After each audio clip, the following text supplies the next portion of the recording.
when you're in the middle of this kind of conflict, the conflict has the power. Whether the conflict is rooted in the court system, whether the conflict is rooted just between disagreeing spouses, right? Like you're in your situation, the conflict has the The power. conflict takes on a life of its own. Yeah, You said it, Sam, when these parents, they want the best for their kids, but they're so distracted. The conflict is its own yeah. entity with a heartbeat.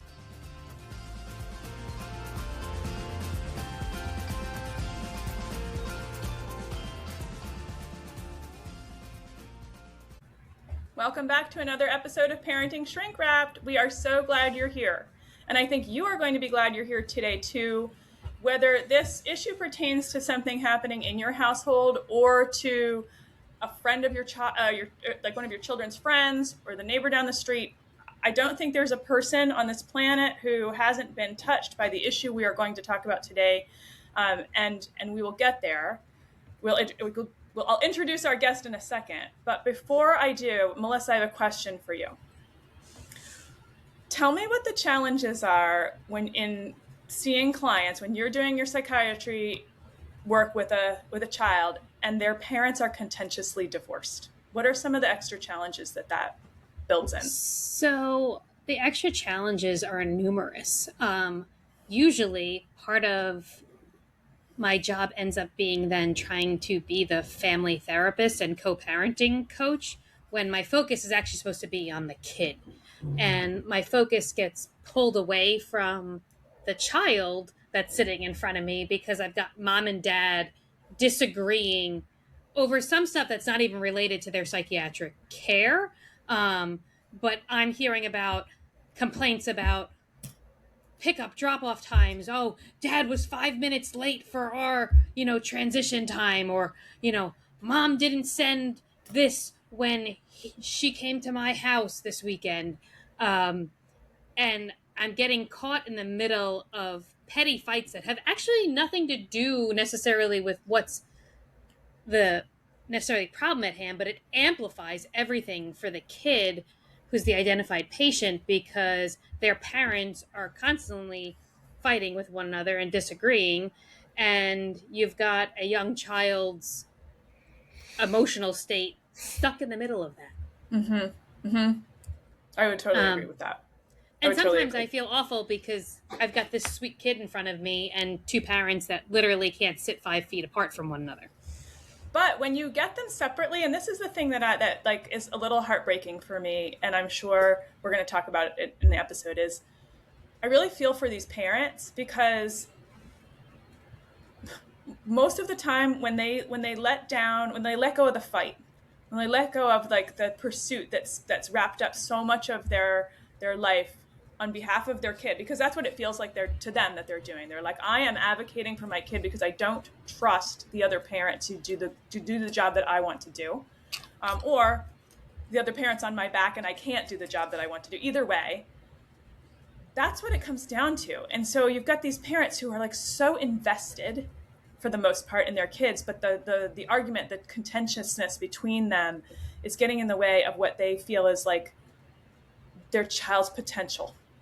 And when you feel like that as a parent, like it's easy as a therapist to kind of blame the parents for being unable to get along, and I really wish they could. It's easier for us to work with families that are getting along, but it's very rare that contentiously divorced parent whose kid is in therapy because the parent has put them there, right? That parent doesn't want the best for their kid, right? Like that's at the bottom of it. And then there's just all this like stuff in the way, and it's so tragic, I think, in some cases. So that's the reason when Amy Armstrong reached out, when we heard from her team asking if she would be a good fit for Parenting Shrink Wrapped, Melissa and I were like, hell yes, absolutely. We need someone to talk about this. Amy Armstrong is a co-parent coach. In other words, she specializes in working with parents who are going through what we just talked about. Um, she is an LISWS in Columbus, Ohio, where she was born and raised. She's also a nationally recognized leader in conflict resolution, coach education, and program design. She does mediation, parent coordination, and parent coaching, and she has two different organizations that kind of support this mission: the Center for Family Resolution and the Center for Coach Development. So, in other words, she's working with clients, but she's also working with coaches who are working with clients. And she is someone who collaborates with judges, attorneys, professionals, all to transform how families and systems who work with families deal with conflict. Her work has appeared in the New York Times, Parents Magazine, USA Today, CBS, ABC, NBC, Fox News. She's the author of Real Time Parenting: Choose Your Action Steps for the Present Moment, and the forthcoming Boundary Basics: Simple Steps to Resolve Conflict. We are so excited to talk to her today about co-parenting in the messy middle that is raising kids when, as parents, you can't seem to get along. Amy Armstrong, welcome to Parenting Shrink Wrapped. What a warm welcome. Thank you. I feel celebrated already. Thank you. I so appreciate the work both of you, Dr. Melissa and Sam, are doing. It is so needed. And I know your listeners just really value and hang on your words. Well, I think they're going to hang on yours today, too. Before we get to the meat of it, how did you get into this work? Like Melissa and I were just talking about how challenging it is to work with families in this situation. And you're like, no, I'd like to walk right into that chaos. Thank you. Like, how did that happen? It made me feel better about my own situation.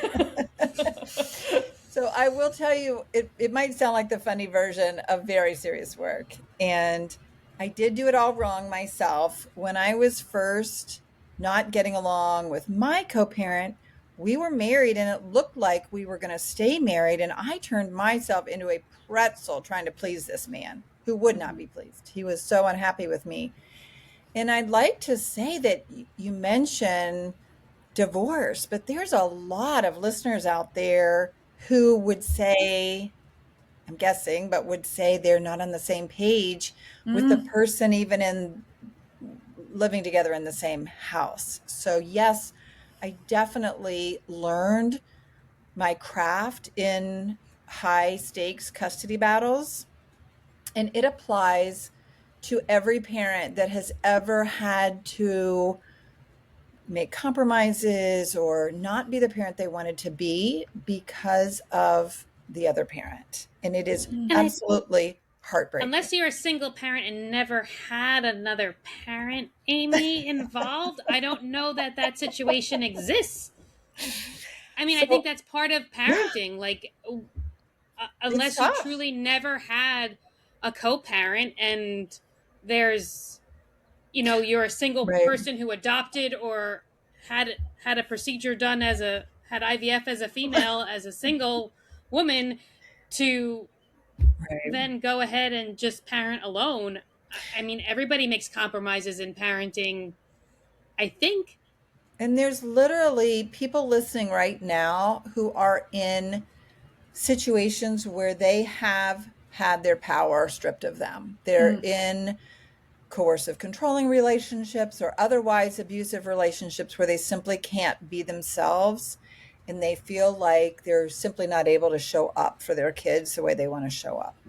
And so my role as a mom, I enjoyed being a mom, and I knew I was not being fully myself.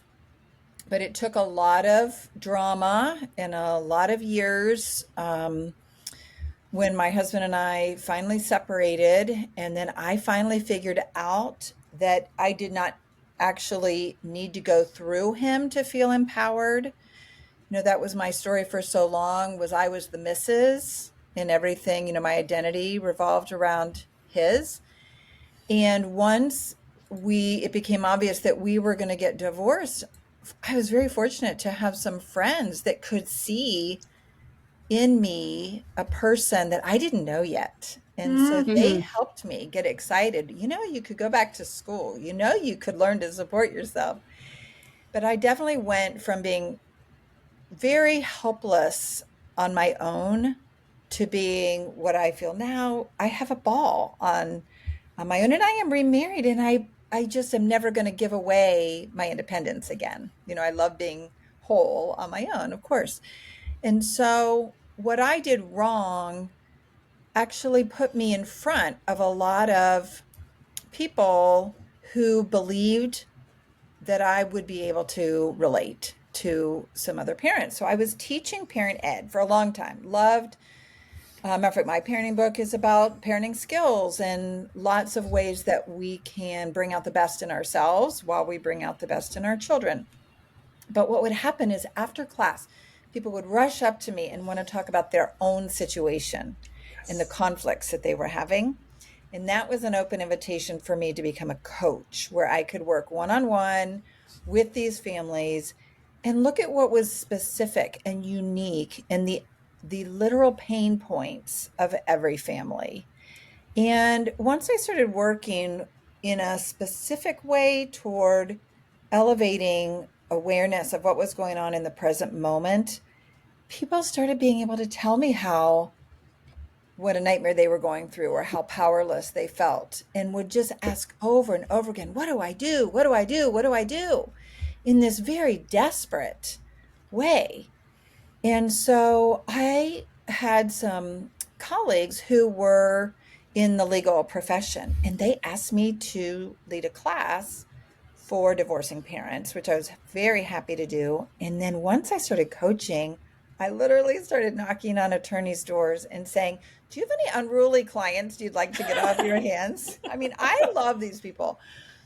I enjoy them so much. I like the challenge.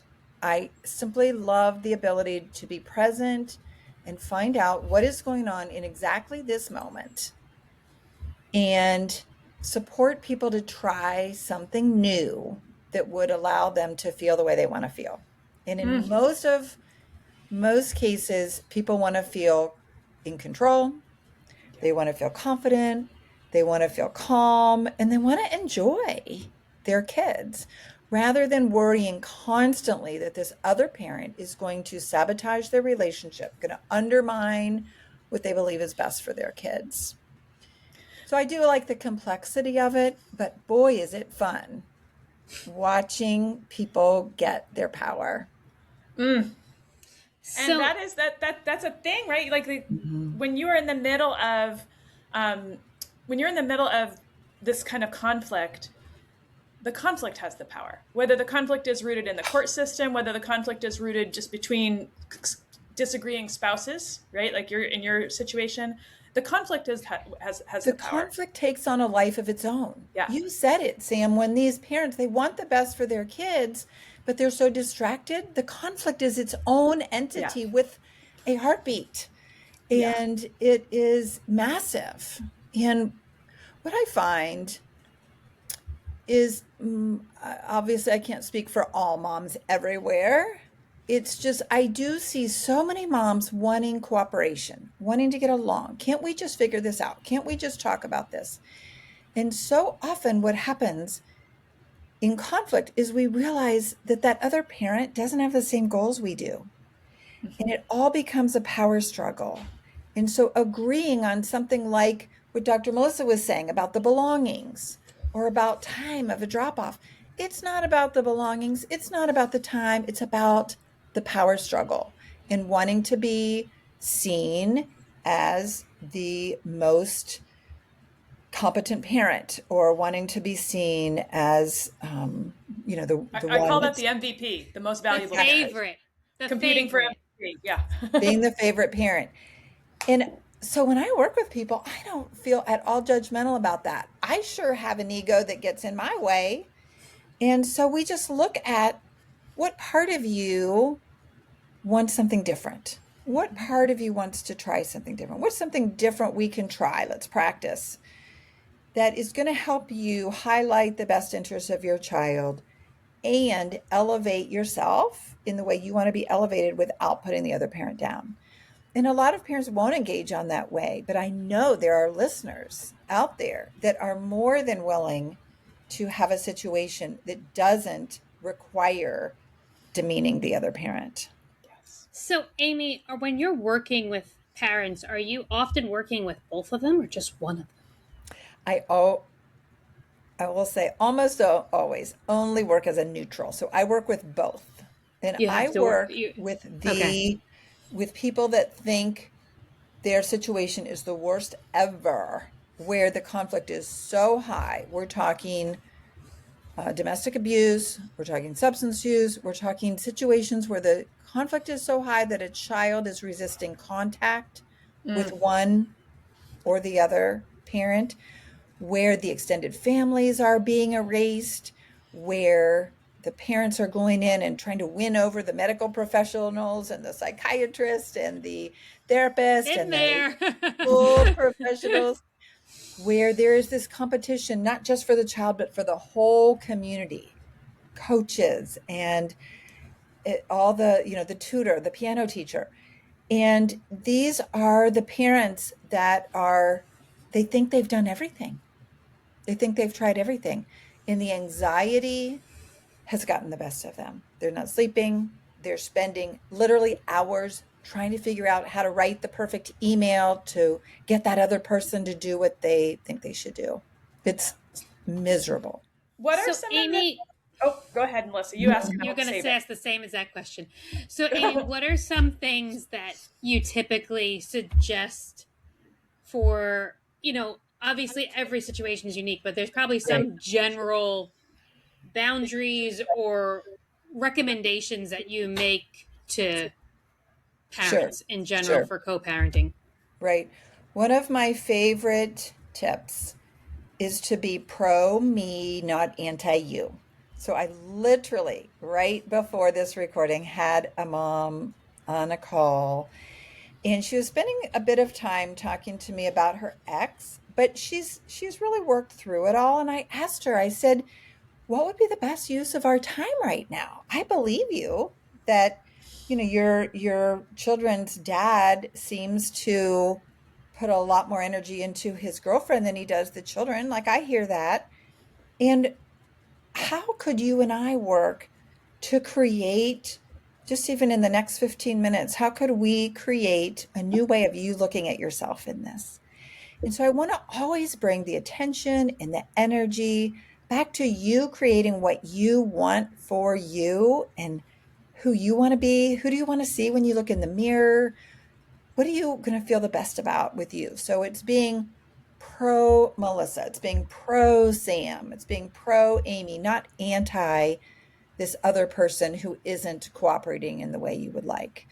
And so we're shifting, slowly shifting from the problem to the vision. And I the can more, imagine you saying that to me. Like I was listening as that Mhm, client of yours, mhm, and if I had called you and I was like, he's like he seems to love this new woman more than he loves the kids. The kids are just over there as like accessories, right. and it breaks my heart to send my kids over there where they feel like second class citizens.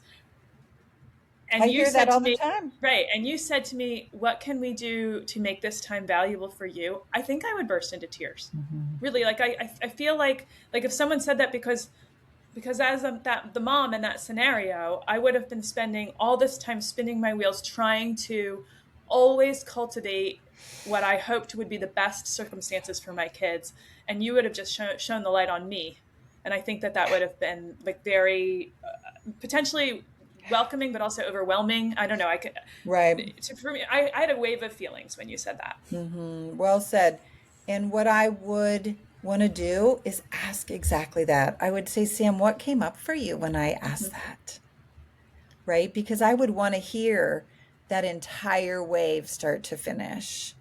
And we would then know, I treat every client, the truth is you're very well resourced with what is happening for you right now. Right now, it has all the information you need to create the future you want. And allowing you to grieve, allowing you to share your sadness and frustration, and how heartbreaking it is to have your child with the other parent. Again, it could just be you could be in an intact marriage, but you still don't feel good about what's going on with your child when that other parent is trying to help them with homework and they're yelling at them Yep. or shaming them or creating more frustration. Or even when that other parent is giving them food that you know is not good for them, or letting them Right. stay up too late, or watch a movie that you know is not good for them. And so it's this idea of meeting you in exactly the place you are without any expectation that it change. We simply hold very tenderly what's happening right now so that you will automatically create where you want to go. You'll be And able to what does tell me, you'll be able to tell me what you want in the next 15 minutes. what does that look like practically speaking with if you can't change the circumstances with the other Hmm. person Hmm. because you're not in charge of that You're not in exclusively, charge Yeah. right? of the other person. Yeah. Yeah. So Yeah. if you let's say you do the work and you say like this is what Hmm. I need personally, but then there's also the nitty Yeah. gritty like okay, well, how do I actually interact with this other person who seems to go out of their way to undermine me, or who Oh, yeah. makes me feel undermined even if they're not trying to, right? We Or want to who make, increase our influence. Yes. yeah, so how Yeah. what are some practical strategies you give families Yeah. or clients to do that in the space in the like where I guess what I'm asking is You still have what to take care of the situation. yes, what can you share, because Yeah. these are probably like these clients you work with, they've been racking their brains. Right. If what they knew how to do worked, it already would have because they've tried it. So They've tried it what's all. something you They've teach read that every that book. Hmm. yes, what's a give me a flip the switch skill. So I will do that, and I will add to it as far as Okay. how you can talk to your child. So Okay. I can use the example of the woman I literally was just talking to. So we did three things because she was asking me exactly that. So how do I get him to do right? Right. And I asked her a question. I said, does he ever do what you ask him to do? No. Okay. So that's good information right there. So you can still make encouraging comments about the things that are working, about the things that are good. But one of the hardest lessons is to hold back and not correct or criticize any human being who is not giving you a green light for your feedback. So when we force feedback on someone, it makes it worse. Our influence Yes. goes down. This is a very hard lesson. So by simply not responding to negative comments, our influence goes up. By saying anything encouraging, like have a good day, or oh my gosh, that sounds fun. Any encouragement, your influence goes up. So literally for a lot of, I will say moms, for a lot of moms, staying out of dad's business is an up. It will up level your influence. When you try to tell the other parent what to do, if it really needs doing, you're going to have to find somebody else to do it. That's where I come in. I tell people all the time, let me do the dirty work for you. Let me be the heavy. I can say it. They don't hate me, right?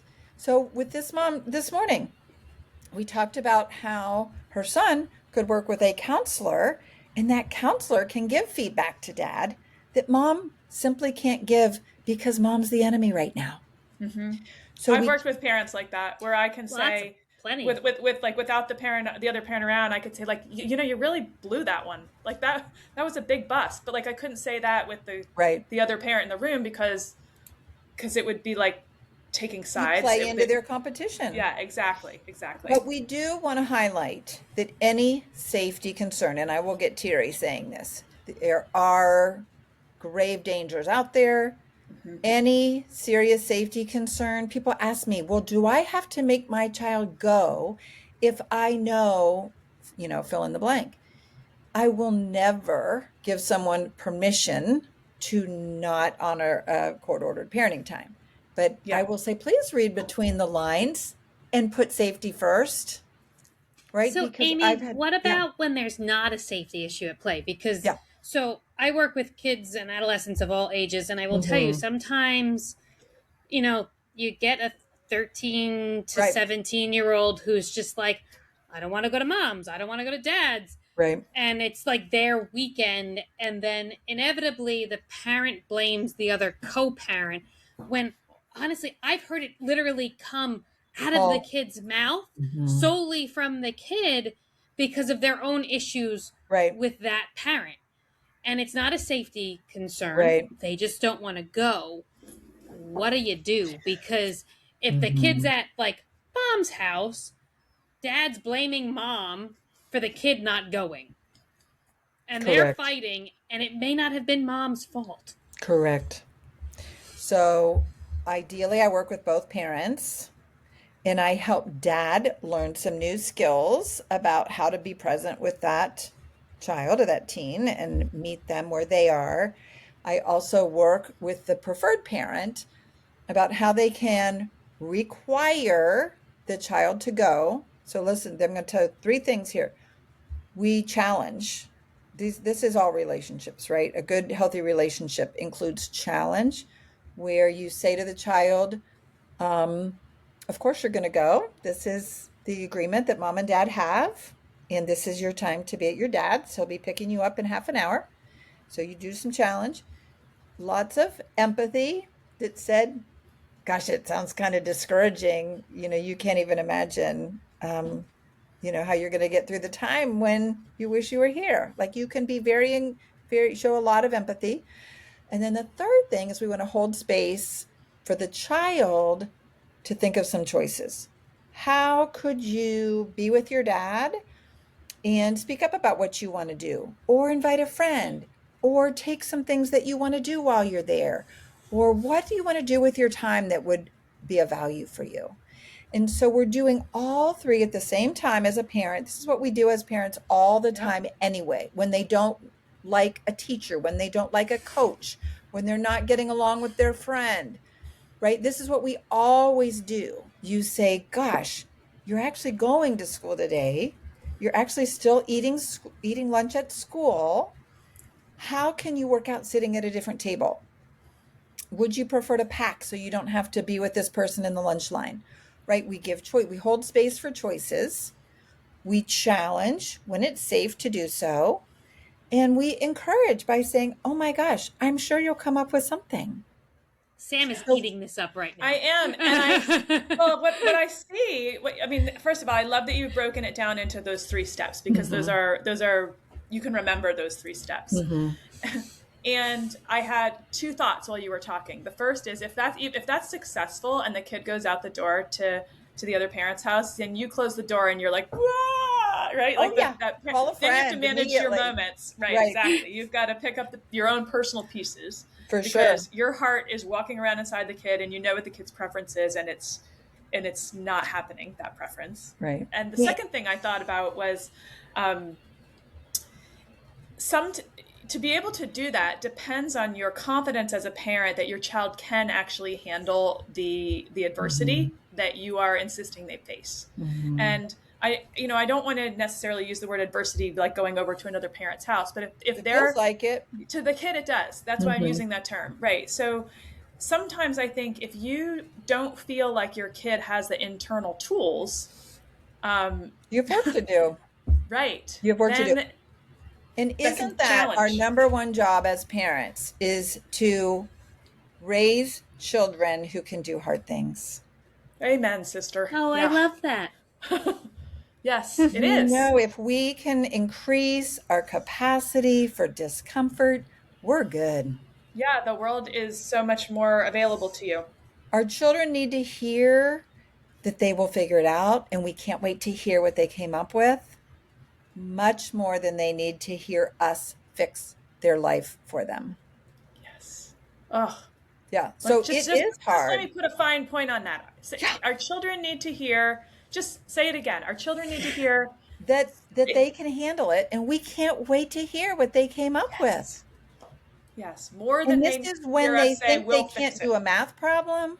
This is when they think they are not going to survive because they didn't get invited to an event. This is when they think their hair doesn't look good. This is when you're making them wear a raincoat, right? It's like all those things. Yeah, they get to handle it. They can. They actually can. And the more we find the small things, the more we can believe that they really can, Mhm. because it does start with us. So we want to set them up that they actually can help with dinner. They can Yes. actually get some things done around the house. They can actually learn to sleep on their own for, Yes. certain age kids.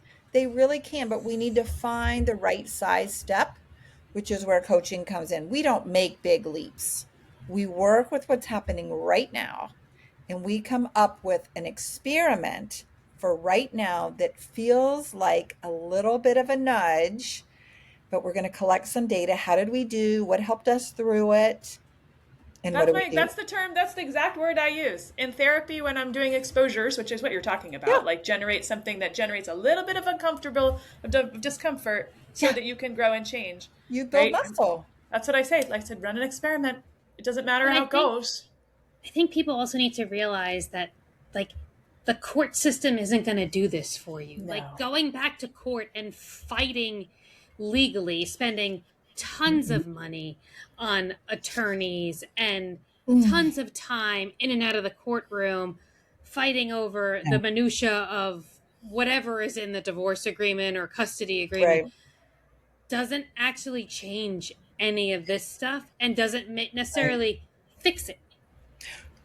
What is the delight for my career is working with folks who think they need this external force, like an attorney or the court, and they get to discover that they have so much more influence and power within themselves that they've simply been giving away trying to make someone else behave the way we wish they would behave.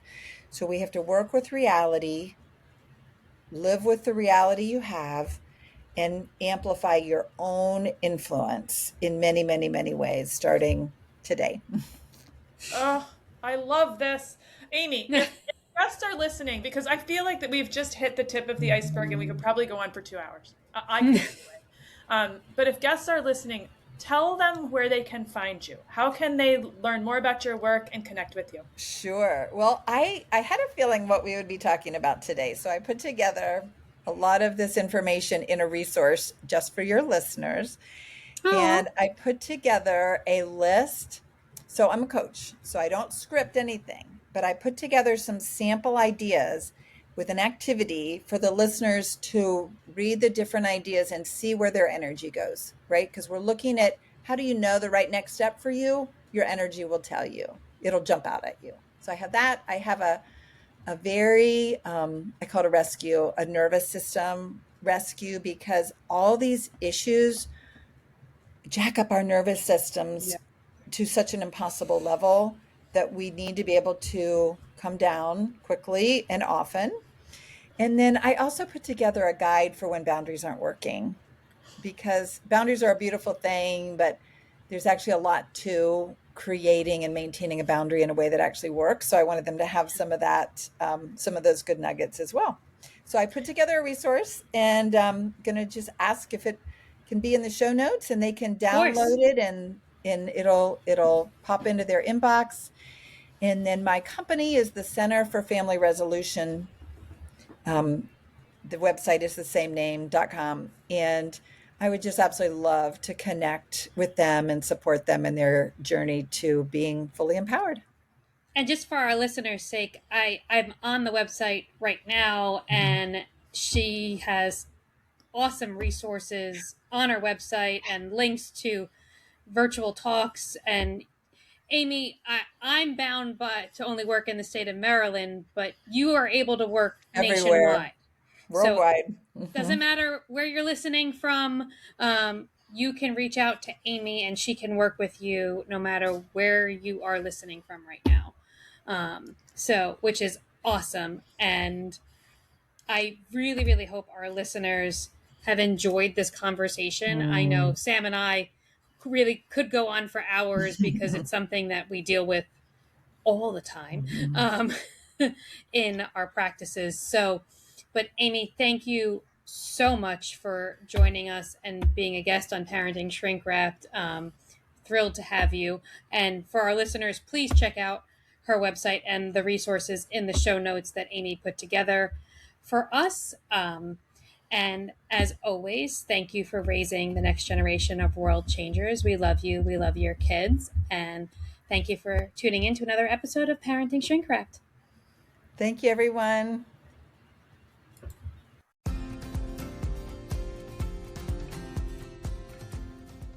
Thanks for joining us on this wild ride called parenthood here at Parenting Shrink Wrapped. We hope today's episode gave you some useful tools and maybe even a few laughs to help you navigate the twists and turns of raising teens and kids. Remember, parenting is a journey, not a destination. And no matter where you are on the road, we're here to help you stay on course.